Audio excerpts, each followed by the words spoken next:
ನೋಡುವ ಸುಮತಿ IAS ಮಾಡ್ತಿದ್ದಾರಂತೆ. ಅವಳಿಗೆ ನಮ್ಮೂರಿಗೆ ಕಲೆಕ್ಟರ್ ಆಗಿ ಬರಬೇಕು ಅಂತ ಆಸೆ. ನಾವು ಅದೇ ಆಸೆ ಇಟ್ಕೊಂಡಿದೀವಿ. ಅದು ಯಾವಾಗ ಇವಳು ನಮ್ಮೂರಿಗೆ ಕಲೆಕ್ಟರ್ ಆಗಿ ಬರ್ತಾಳು ಅಂತ ಕಾಯ್ತಾ ಇದ್ದೀವಿ ನಾವು. ಆಮೇಲೆ ಶ್ಯಾಮಣ್ಣ, ಹೆಣ್ಮಕ್ಳು ಯಾವಾಗಲೂ ಓದಬೇಕು. ಅವಶ್ಯ ಅವಶ್ಯ. ಸರಿ, ಈಗ ನೀವು ಕೆಲಸ ಮಾಡಿ, ಊಟ ಮುಗಿಸ್ಕೊಂಡು ಲಗ್ನ ಪತ್ರಿಕೆ ಕೊಡಕ್ಕೆ ಹೊರಡಿ. ಆಮೇಲೆ 3 ಬೀಗರ ಮನೆ ಒಂದೇ ದಾರಿ ಆಗುತ್ತೆ, ಆದ್ರೆ ದೂರ ದೂರ ಆಗುತ್ತೆ. ನೀವಿಬ್ರೇ ಚಂದ್ರ ಅಣ್ಣ, ನೀನು ಇವ್ರ ಜೊತೆ ಹೋಗು. ಹಾ ಸರಿ ಅಣ್ಣ. ಇವನು ಬರ್ತಾನೆ. 3 ಜನ ಆಗತ್ತಲ್ಲ. 3 ಜನ ಶುಭ ಕಾರ್ಯಕ್ಕಷ್ಟು ಒಳ್ಳೇದಲ್ಲ. ಒಂದು ಕೆಲಸ ಮಾಡೋಣ, ನೀನ್ ಬೇಡ ಮಾಧುರಿ, ಇವ್ರ ಜೊತೆ ನೀನು ಹೋಗಮ್ಮ. ಅಣ್ಣ ನಾನ್ ಯಾಕೆ? ಹೋಗಮ್ಮ, ಪಾಪ ಅವ್ರಿಗೂ ಮಾತಾಡೋಕೆ ಒಂದು ಜೊತೆ ಬೇಕಲ್ಲ. ಒಬ್ರಿಗೆ ಅವ್ರಿಗೊಂದು ಬೇಜಾರಲ್ವ ಅಲ್ವಾ? ಹೋಗ್ ಬರೋಣ. ಸರಿ, ಹಾಗಿದ್ರೆ ನಾನು ಫ್ರೆಶ್ ಅಪ್ ಆಗ್ಬಿಡ್ತೀನಿ. ಒಳ್ಳೆಯವಳು. ಅವಳು ತುಂಬಾ ನೀಟ್ ಅವಳು. ಅದಕ್ಕೆ ಅವಳು ಅಷ್ಟು ಸುಂದರವಾಗಿ ಕಾಣೋದು. ಎಲ್ಲ ನಮ್ಮ ಅಮ್ಮನ ತರ ಅಲ್ವಾ ಅಮ್ಮ? ಒಂದು ನಿಮಿಷ. ರಂಭಾ, ಅಣ್ಣ, ನೀನು ಇವ್ರನ್ನ ಕರ್ಕೊಂಡೋಗಿ ಊಟಕ್ಕೆ ಹಾಕು. ಬನ್ನಿ. ಹೋಗಿ ಹೋಗಿ.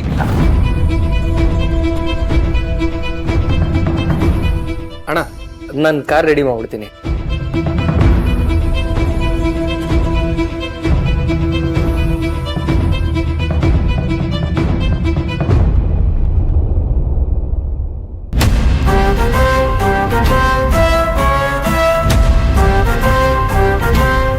ನಾನು ಹೇಳಿದ್ದು ಕೇಳಿಸ್ಕೊಂಡ್ರಲ್ಲ, ಅರ್ಥ ಆಯ್ತು ಅನ್ಕೊಂತೀನಿ. ಇವರು ಮೊದಲು ಹೋಗೋದೇ ನಿನ್ನ ಮನೆಗೆ. ಈಶ್ವರಿ, ತಲೆ ಕೆಟ್ಟ ನಿನ್ನಪ್ಪ ಇವ್ರ ಮುಂದೆ ಏನಾದ್ರು ಬಾಯಿಗೆ ಬಂದಂಗೆ ಹೋದ್ರಿ, ಈ ಮದುವೆ ಏನಾದ್ರು ಮುರಿದು ಬಿದ್ದರೆ ನೀನು ಈ ಮನೆ ಸೊಸೆ ಅನ್ನೋದನ್ನು ಮರಿಬೇಕಾಗತ್ತೆ. ನಿಮಗೂ ಸೇರಿಸಿ ಹೇಳಿದ್ದು, ಈ ಮದುವೆ ನಾನು ಅಂದ್ಕೊಂಡಂಗೆ ಆಗಬೇಕು. ಆಗಿಲ್ಲ, ಈ ಮನೆ ಬಾಗಿಲು ನಿಮ್ಮ ಪಾಲಿಗೆ ಶಾಶ್ವತವಾಗಿ ಮುಚ್ಚುತ್ತೆ.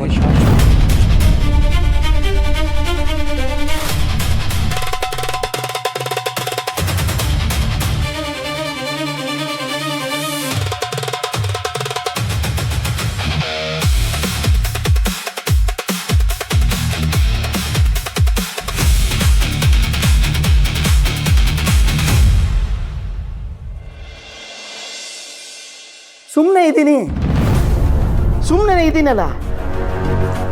20 ವರ್ಷಗಳ ಹಿಂದೆ ನನ್ನ ಮಗಳನ್ನ ಮನೆಗೆ ಮದುವೆ ಮಾಡಿಕೊಟ್ಟು ಅವಳು ಅನುಭವಿಸ್ತಿರೋ ಕಷ್ಟಗಳನ್ನೆಲ್ಲ ನೋಡಿಕೊಂಡು ಕೂಡ ಸುಮ್ಮನೆ ಇದ್ದೀನಲ್ಲ. ಅದಕ್ಕೆ ಅವ್ರು ಅಷ್ಟೊಂದು ಹಚ್ಕೊಂಡಿರೋದು. ನನ್ನ ಕೈಯಲ್ಲೂ ಶಕ್ತಿ ಇದೆ ಅನ್ನೋದನ್ನ ಅವನು ಮರ್ತು ಬಿಟ್ಟಿದ್ದಾನೆ. ನನ್ನ ಕೈಗೆ ಏನಾದ್ರು ಸಿಕ್ಬಿಡ್ಬೇಕಾಗಿತ್ತು.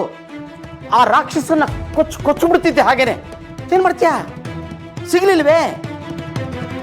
ರೀ, ಅಳಿಯಂದ್ರ ಬಗ್ಗೆ ನಿಮಗೆ ಗೊತ್ತಲ್ವಾ? ಅವ್ರನ್ನ ಬೈಕೊಂಡ್ರೆ ಏನ್ರಿ ಪ್ರಯೋಜನ? ಏನಂದೆ? ಅಳಿಯಂದ್ರ? ಅವನು ಯಾವ ಅಳಿಯಾನೆ?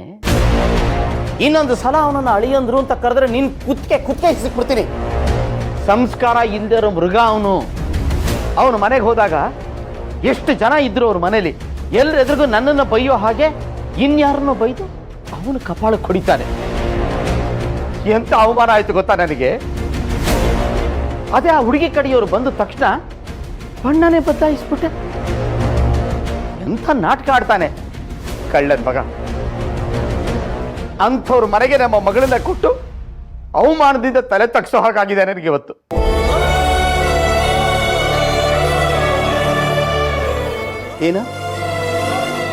ಏನೇ ಹಾಗೆ ನೋಡ್ತಾ ಇದೀಯಾ?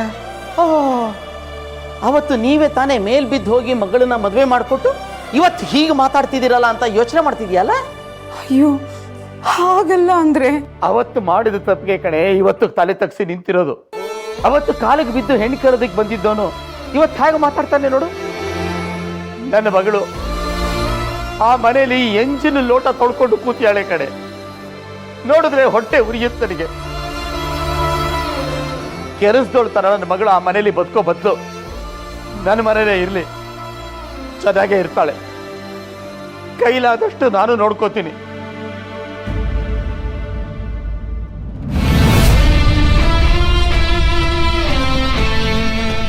ಈ ವಯಸ್ಸಲ್ಲಿ ಗಂಡನ್ ಬಿಟ್ಟು ಅದೇ ಹೇಗ್ರಿ ಬದುಕ್ತಾಳೆ? ಅಯ್ಯೋ, ಅವಳಿಗಿರೋ ವಿದ್ಯೆಗೆ, ಅವಳಿಗಿರೋ ಬುದ್ಧಿಗೆ ಚೆನ್ನಾಗೇ ಬದುಕ್ತಾಳೆ. ಯಾರ ಹಂಗೂ ಇದ್ದೆ ಯಾರಿಗೂ ತಲೆ ಬಾಗದೆ ಬಾಳ್ತಾಳೆ. ಹಾ,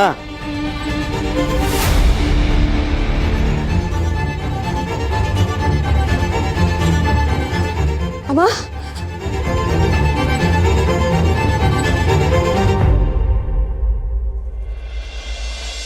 ಈಶ್ವರಿ ಬಾಮ್ಮ.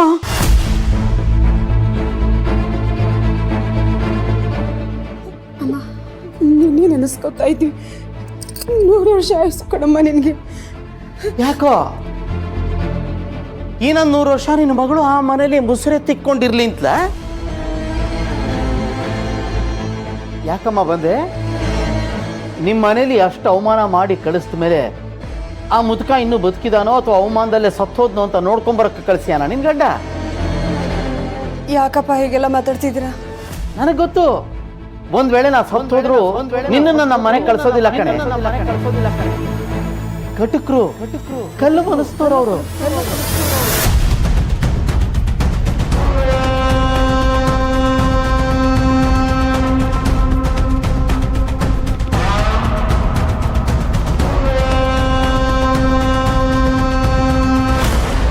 ಅಣ್ಣ ಗುಣಶೇಖರ್ ಹಿಡಿದು ತುಂಬಾ ದೊಡ್ಡ ಮನ್ಸಪ್ಪ. ನನಗೆ ಬೇಡ ಅಂತ ಎಷ್ಟು ಹೇಳಿದ್ರು ನಾವು ಬಿಡದೆ ಕಾರಲ್ಲಿ ಕಳಿಸ್ಕೊಟ್ಟಿದಾರಲ್ಲ. ನಮ್ಮಿಂದ ನಿಮ್ಗೆ ತುಂಬಾ ತೊಂದರೆ ಆಯ್ತೇನೋ. ಛೇ, ಆ ಥರ ಎಲ್ಲ ಏನೂ ಇಲ್ಲ. ನಮ್ಮ ಅಣ್ಣ ಏನಾದ್ರು ಕೆಲಸ ಹೇಳಿದ್ದಾರೆ ಅಂದ್ರೆ ಅದ್ರ ಹಿಂದೆ ಒಂದು ಬಲವಾದ ಕಾರಣ ಇದ್ದೇ ಇರುತ್ತೆ. ಮತ್ತೆ ಅಣ್ಣ ಹೇಳಿದ ಕೆಲಸ ಮಾಡೋದಕ್ಕೆ ನನಗೂ ಕೂಡ ಖುಷಿನೇ. ನಮ್ಮ ಅಣ್ಣ ಏನೇ ಪ್ಲಾನ್ ಮಾಡಿದ್ರು ತಾಳ್ಮೆಯಿಂದ ಅಚ್ಚುಕಟ್ಟಾಗಿ ಮಾಡ್ತಾರೆ. ಏನೇ ಹೇಳಿ, ನೀವು ಅಣ್ಣ ತಮ್ಮಂದ್ರು ಹೀಗೆ ಒಗ್ಗಟ್ಟಾಗಿರೋದು ನೋಡಿದ್ರೆ ತುಂಬಾ ಸಂತೋಷ ಆಗುತ್ತಪ್ಪ.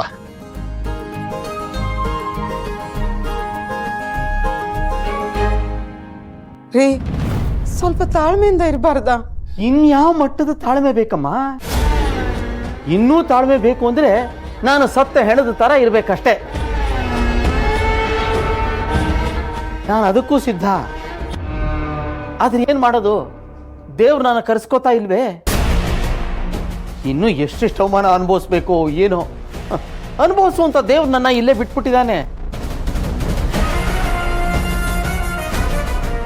ಸುಮತಿ, ಗುಣಶೇಖರ್ ಅವರು ನಮ್ಮನ್ನು ಉಪಚಾರ ಮಾಡೋದು ಗಮನಿಸಿದ್ರೆ ನಾವೇನೋ ತುಂಬಾ ದೊಡ್ಡ ಮನುಷ್ಯರು ಅಂತ ಭಾಸವಾಗುತ್ತಲ್ಲ. ಹೌದು ರೀ, ನಮ್ಮನ್ನೇ ಇಷ್ಟು ಚೆನ್ನಾಗಿ ಟ್ರೀಟ್ ಮಾಡ್ತಾರೆ ಅಂದ್ರೆ ಇನ್ನು ನಮ್ಮ ಜನನಿನ ಅವ್ರ ಮನೆ ಸೊಸೇಂದ್ರನ ಎಷ್ಟು ಚೆನ್ನಾಗಿ ನೋಡ್ಕೋಬೇಡ. ಹೌದೌದು ಹೌದು. ರೀ, ಒಂದ್ ನಿಮಿಷ ಇರಿ ಅಂದ್ರೆ ಮಗು ಏದುಸಿರು ಬಿಡ್ತಾ ಇದೆ. ಯಾಕಮ್ಮ, ಯಾಕೆ ಇಷ್ಟು ಗಾಬರಿಯಿಂದ ಬಂದಿದೆ? ಏನಾಯ್ತೆ? ಅಮ್ಮ, ಅಪ್ಪ ಅದೇಪ್ಪ, ಹೆಣ್ಣಿನ ಮನೆ ಕಡೆಯಿಂದ ಲಗ್ನ ಪತ್ರಿಕೆ ಕೊಡಕ್ ಬರ್ತಾ ಇದ್ದಾರೆ. ಓಹೋ, ಇದಾ ವಿಷಯ?